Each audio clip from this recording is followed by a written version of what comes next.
So I wanted to do kind of a follow-up video because I did my weekly prompt video for the groups. And really the purpose of the weekly prompt is to get you guys started recording. I want to give you an easy, low leverage prompt for you to get started recording your content because realistically, for me, it's more important that you get in the habit of recording than anything else. I think people tend to overthink at the beginning of it. And a lot of it has to do with this perfectionism trap that we all fall into. I'm guilty of it. I've been there, and so I'm kind of speaking from experience. And there's a couple of different things that the perfectionism trap kind of looks like. One, it looks like this. See this? This is my expensive-ish camera. Right now, it's old. It'll be considered an old used camera, but I mean, this will still cost you a couple $100. When I first copped this was a $1,500 camera, which at the time was a pretty big investment for me since I had never purchased. Well, actually, I'm lying because I've purchased a camera right before this one, and I purchased the cameras back to back. But this was a pretty big investment on my end, and yeah, that camera it's done some commercial work for me, little mirrorless camera. There's a really steep learning curve to learning this. And one of the things I see people get caught up on when they're looking to get started is this. They end up getting something like this. This is a Sony A6500. Like I said, this is an old camera. They start out getting something like this. And they think that this is going to be their solution, having something like this. The visuals are going to be amazing. It's going to look more professional. Here's what the problem is. There is a ton of switches and dials and settings on this thing. Each one of these has its own individual learning curve. And so, yes, you can really record some amazing footage on this one. It's a 4K camera, but it records in 6K and down samples to 4K.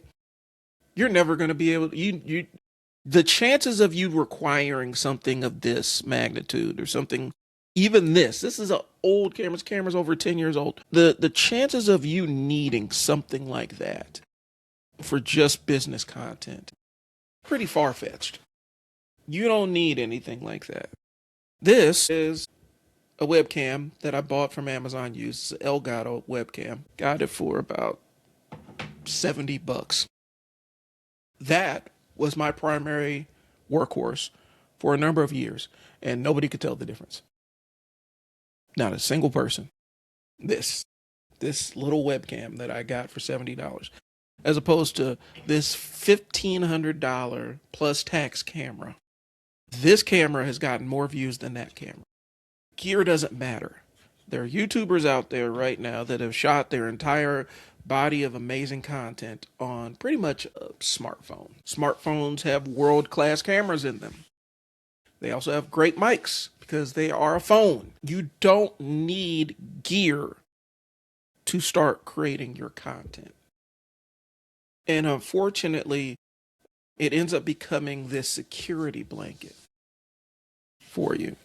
So let's walk with me on this one, y'all. So gear is the big security blanket that a lot of people get hung up on when they're looking to start recording. And I'm not talking just about business owners at this point, even though that's who my content is for. I'm talking about anybody that wants to get into the content game. Gear is a security blanket.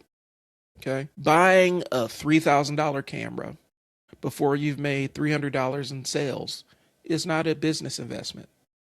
Trust me, I was that fool. It's a $3,000 security blanket, and it keeps you from facing the fact that you haven't really clarified your message yet. You haven't started anything.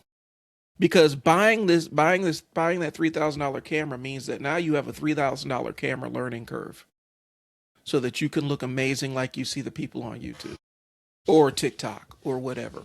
A lot of the big live streamers, they aren't really using, some of them are using older mirrorless cameras and they plug them into capture cards and they go into their computer.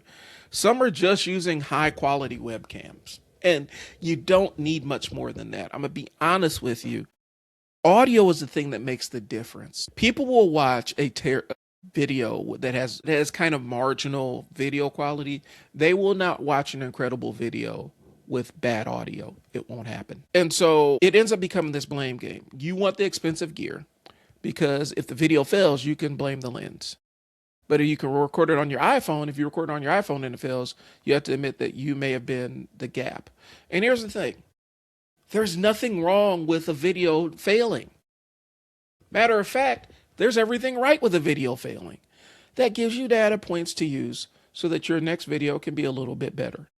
We are trying to bypass the learning process. You're trying to take shortcuts and it's not going to work. Okay? There's a relatability gap. Nobody wants to buy it from a business owner who looks like this Netflix character. It looks polished.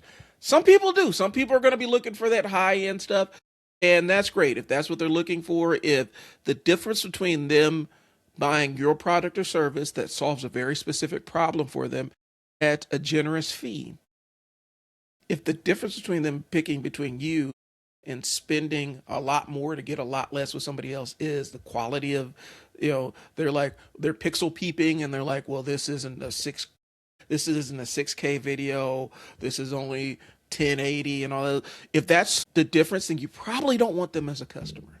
Just throwing that out there because they're not serious people. The people in the comments that complain about this kind of crap typically do not buy from you. They will not buy a damn thing from you. They will never buy anything from you. Their job is to exist online and complain about what you're doing or what you're doing wrong or what you ain't doing. And they will never purchase from you. Their job is to make you a little bit more miserable for that day. That is what their position is. That's what they exist to do. Okay? People that actually value their time and money, they want somebody that's going to solve their problems. That's what they're looking for. If I'm going to a business owner and it looks like they've invested way more time into their video presentation than their service delivery, that's going to be a one-off proposition. I don't care how great the video looks. If their service delivery doesn't stack up or if their service isn't any good, it's not going to make a difference to me. Okay? You're paying a competence tax by spending 40 hours a week learning color grading instead of spending 40 minutes talking to your customers and getting the reps in and recording videos. Got to be honest with you. You're trying to learn all these high nuanced things and all these high level things. You are not a professional videographer. You're a person who has a camera that is trying to reach customers so that they can come to your business and do business with you. That's it, y'all. It doesn't have to be this level of complex. And that 40 hours you're spending doing color grading, you could have just taken 10 and recorded 6 months worth of videos if you're dropping them once a month. Okay? You can record all those videos, drop them into a thing like Opus Clip Pro. It'll clip those videos and then you can distribute them to every platform that you're active on. You post one a day, you constantly have stuff going out there that's getting your message out in the world.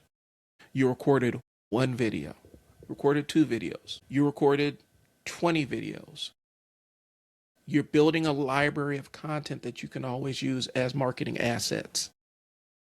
That's the game. But spending 40 hours a week learning how to do color grading or do this specific transition, do that Hitchcock zoom thing where you're zooming in on the camera, but you're pulling it backward so you get this weird parallax effect. That's amazing. And I know how to do that on my camera.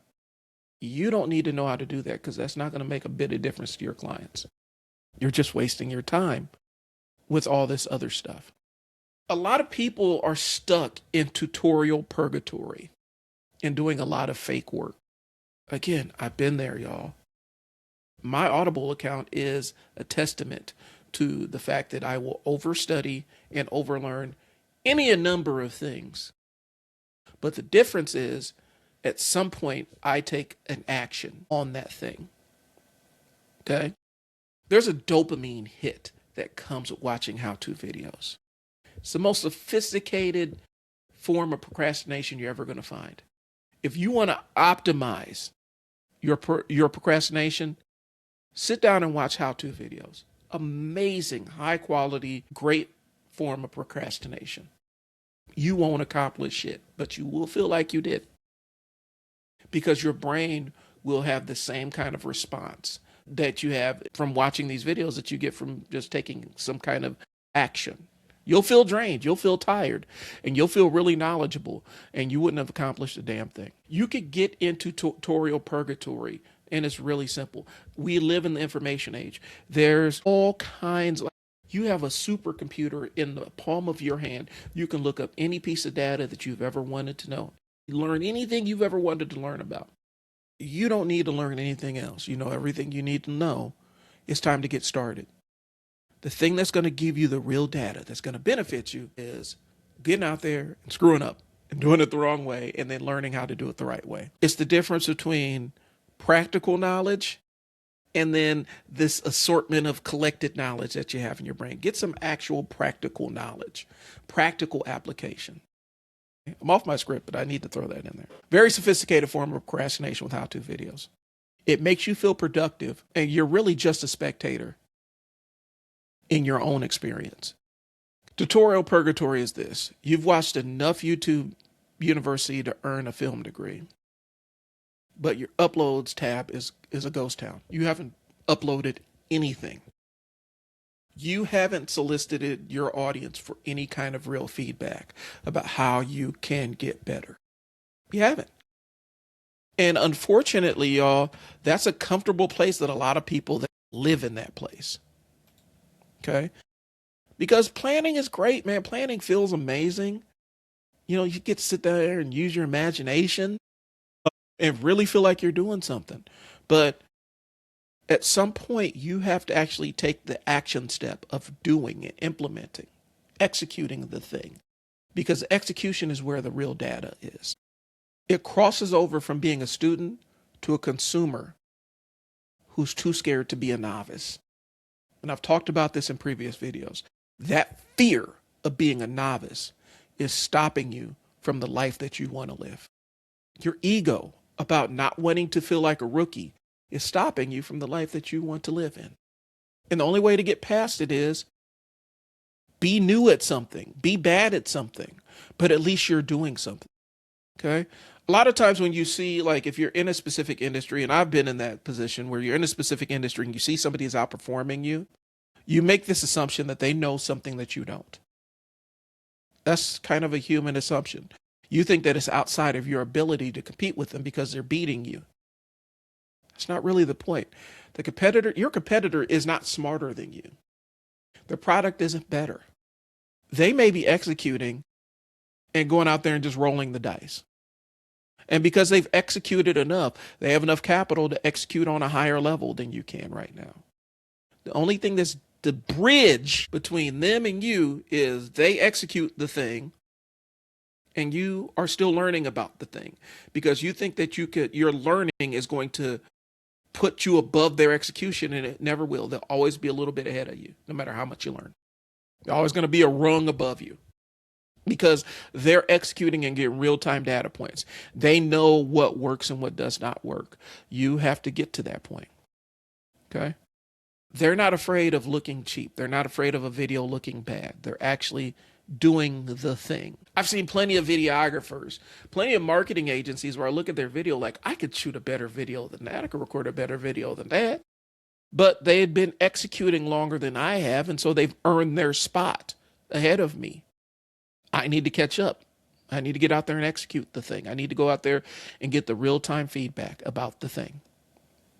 Okay? Stop worrying about looking cheap or unprofessional or anything. Get out there and start getting the reps in so that you can get comfortable talking to camera. You can get comfortable with whatever setup you have and comfortable with lighting and all that other stuff. But you have to do the thing in order to get better at the thing. That's the game, y'all. You have to get the practice in. You try to skip practice and go straight to game time and you're not ready. You tell yourself you're preparing with this research mirage. You tell yourself you're preparing, but after 2 weeks of research and preparation, you're just stalled right there on the side of the road. You're not doing anything. You've done all the research. You haven't executed on one iota of the research, and then you start thinking that, well, I didn't know enough, or my sources were flawed, or blah, blah, blah, blah, blah. A lot of it has to do with the fact that you have not taken the first step to do the thing. Okay? Here's the thing, and this is an unofficial rule, but I'm just throwing it out there. It's the cash over cinema logic, right? The 90% rule. A clean phone lens and a bright window represent 90% of the visual quality you need to make your first bit of money with content that you're recording. Doesn't matter if you're trying to just sell the content, if you're just a content creator, it doesn't matter if you're a business owner who uses content to drive business. Clean phone lens and a bright window is better than literally anything else. It's about 90% of the quality you need to make your first bit of money. Anything beyond that is play and dress up. You're optimizing, which is fine. Once you get the mastery, then you can get a little bit better at doing the thing. At least let's get started with the clean phone camera and a window with some light coming in. Okay. People always forgive grainy video if the information changes their light, but they will not sit there and watch a 4K video if the audio sounds like you're inside of a trash can. It's just not going to work. Your audio is more important than your video at every step of the way. So we've gotten past the execution piece, and so hopefully I've gotten you off the bench and you're ready to go into the game and get the reps in, because that's really what I want you to do. I want you to get to the point where you're getting the reps in. Okay, so we're going to talk about, and this is for business owners. So if you're a content creator, this may or may not be for you. I've seen the most successful content creators treat their content like a business, so you might want to stick around. And if you're interested, I have an online school community. Everybody has a school community. I have a school community that is really based on teaching the basics of recording and being there so I can help you and coach you through the process and a lot of other things. You're going to find the links in the description when you see this video, wherever you see it. Okay. So we're going to get into talking about business, right? So here's the thing. If you can't explain your business value in 3 simple bullet points on a sticky notes, and a high-end microphone isn't going to make you sound like an authority. It's going to make you sound like you're confused, but really, really clear. Okay. A video with a dog barking in the background, it establishes that you're a human being. You guys may or may not hear my washer running in the background. It is what it is. But it proves that you're dealing with a real person with a real business, which is exactly why it will outconvert something that is super polished, overly scripted, overly lit with, some color grading and all the other stuff. Your video that looks like a real person is going to outperform that other video, because the second video that is over scripted and over polished looks like an ad. Your video looks like a conversation. We are in a time where people skip past ads. They've been talking about it in the industry for years. Super Bowl ads, people still watch them, but the numbers are going down because people will skip past them. Here's the thing. 26, if I can't find a video of your face explaining how you solve any problem, your business is effectively closed to a good chunk of the internet. Okay? You're running a ghost town, a professional ghost town, and you're wondering why your phone isn't ringing. People are shopping online. They're making their purchase decisions on social media platforms via content that they engage with. That TikTok video of the guy cleaning an engine, power washing an engine, is going to get him business. Every week you spend perfecting your first video is a week where your first 5 potential clients choose your competitor because that guy showed up on their feed and you did not. Social media platforms are prioritizing video content across the board. That's the game. That's real. Even LinkedIn wants video content. I've talked about it in other videos. A lot of it has to do with how they can put ads in videos and it makes money for them. So it's a win-win proposition for them. They get free content from you. They can put ads in it. They get paid from the ads. Your videos get visibility in front of people that matter, that will watch them. They're incentivized to show your video to the right audience. The thing is, I'm not as extreme where I think perfectionism is a form of narcissism. I know, I don't like using clinical terms to describe people just having hangups about how they look on camera, how they sound. But you have to be less obsessed with how you look and how you sound. Okay? Your job is to help the person that's sitting there watching your video. That's what your job is. How you show up doesn't matter as much as opposed to what you say when you show up. Here's the thing, and this is the myth of momentum, and this is why I've always said that I do believe that New Year's resolutions are bullshit to a degree. A lot of times we think that you're gonna start when you're ready, and ready ends up becoming this moving goalpost. Okay, ready is a feeling that only comes after you've gotten the reps in and posted those 20 videos that you're not happy with, and realized the world didn't end because you know the lighting was a little bit off. That's when you're ready. So I'm glad if you've watched this. Again, this is my first broadcast on Riverside FM. I'm kind of weighing out a couple of different things that I want to do. And I have a whole story. I'm probably going to sit there and explain, why I'm probably going to be making some different choices in terms of video editing software. Right now, I'm using Descript that handles the bulk of my video editing. It's an AI-powered video editor that has some good features in there. A lot of times when you're dealing with startups, a lot of times they'll rope you in with specific features and then paywall you to access the features that brought you to the party. And so that's kind of what I'm going through right now. And hopefully we get a course correction from Descript, but I'm playing around with Riverside to see how it works. If you want to know what Riverside and Descript and all other stuff is, I've done a video that explains my entire tech stack and how I do things. I'll post it somewhere around here on the screen if you're interested in that. Otherwise, get out there and get started recording. All right? That's what the most important thing is. Start before you're ready. If you start before you're ready, you're going to be a lot further than the person that is sitting there over deliberating. Okay? So get out there and execute. All right? That's all I got. I will talk to y'all later. Thanks for tuning in. This has been Brian with the Unstuck Sessions. Get unstuck today. Get rolling. Stop waiting. Your customers are out there waiting to hear from you. That's all I got. I'll talk to you later. Peace.